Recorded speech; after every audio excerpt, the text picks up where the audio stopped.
بسم اللہ الرحمن الرحیم۔ شروع اللہ کے نام سے جو بڑا مہربان نہایت رحم کرنے والا ہے۔ وہ بادشاہ جس نے زمین پر جنت تعمیر کی لیکن اسے یہ دیکھنا بھی نصیب نہ ہو سکی۔ شداد نے جنت بنائی اور اس کی تعمیر میں کئی سال لگے تھے لیکن شداد کو یہ جنت دیکھنا بھی نصیب نہ ہوئی۔ تاریخ میں شداد کا واقعہ تو اس طرح بیان کیا گیا ہے کہ شداد کے بارے میں مشہور ہے کہ وہ قوم عاد کا بادشاہ تھا۔ اس قوم کی طرف حضرت ہود علیہ السلام کو بھیجا گیا تھا۔ اللہ تعالیٰ نے اس قوم کو غیر معمولی قوت عطا فرمائی ہوئی تھی۔ ان میں ہر شخص کا قد کم از کم 12 گز کا ہوتا تھا۔ طاقت کا یہ حال تھا کہ بڑے سے بڑا پتھر بھی جس کو کئی آدمی مل کر بھی نہ اٹھا سکتے تھے ان کا ایک آدمی ایک ہاتھ سے اٹھا کر پھینک دیتا تھا۔ یہ لوگ طاقت و قوت کے بلبوتے پر پورے یمن پر قابض ہو گئے۔ 2 بادشاہ خاص طور پر ان میں بہت جاہ جلال والے تھے۔ وہ دونوں بھائی تھے، ایک کا نام شدید تھا وہ جو بڑا تھا، دوسرے کا نام شداد تھا جو اس کے بعد تخت نشین ہوا۔ یہ دونوں وسیع علاقے پر قابض ہوئے اور بے شمار لشکر و خزانہ انہوں نے جمع کر لیے تھے۔ شداد نے اپنے بھائی شدید کے بعد سلطنت کی رونق و کمال کو عروج تک پہنچایا۔ دنیا کے کئی بادشاہ ان کے باج گزار تھے۔ اس دور میں کسی بادشاہ میں اتنی جرأت و طاقت نہیں تھی کہ اس کا مقابلہ کر سکے، اور غلبہ نے اس کو اتنا مغرور و متکبر کر دیا تھا کہ اس نے خدائی کا دعویٰ کر دیا۔ اس وقت کے علماء جو سابقہ انبیاء کرام کے وارث تھے اسے سمجھایا کہ اللہ کے عذاب سے ڈرایا تو وہ کہنے لگا جو حکومت و دولت عزت اس کو اب حاصل ہے اس سے زیادہ اللہ تعالیٰ کی عبادت کرنے سے کیا حاصل ہوگا؟ جو کوئی کسی کی خدمت و اطاعت کرتا یا تو عزت ترقی کے لیے کرتا یا دولت کے لیے کرتا، مجھے تو یہ سب کچھ حاصل ہے، مجھے کیا ضرورت ہے میں کسی کی عبادت کروں؟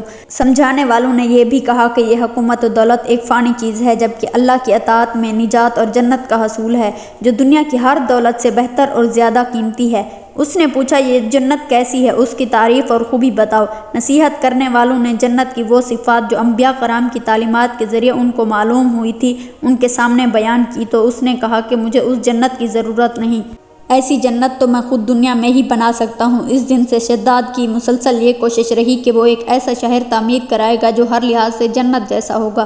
اس نے اپنے بھانجے ضحاک کو جو ایران کا حاکم تھا کہلا بھیجا کہ جتنا سونا چاندی تمہارے پاس جمع ہے وہ فوراً میرے پاس بھیج دو۔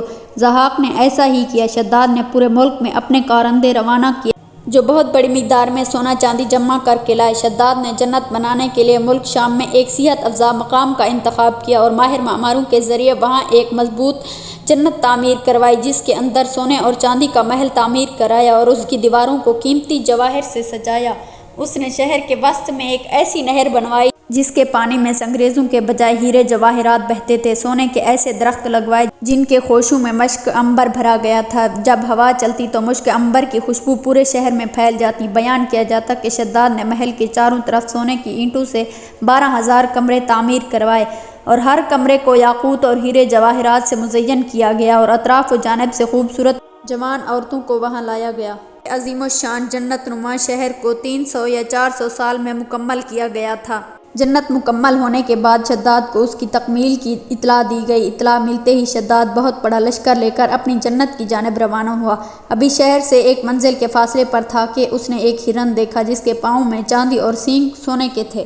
تو تمام شہر والے اس کے استقبال کے لیے شہر کے دروازے کے باہر آ گئے۔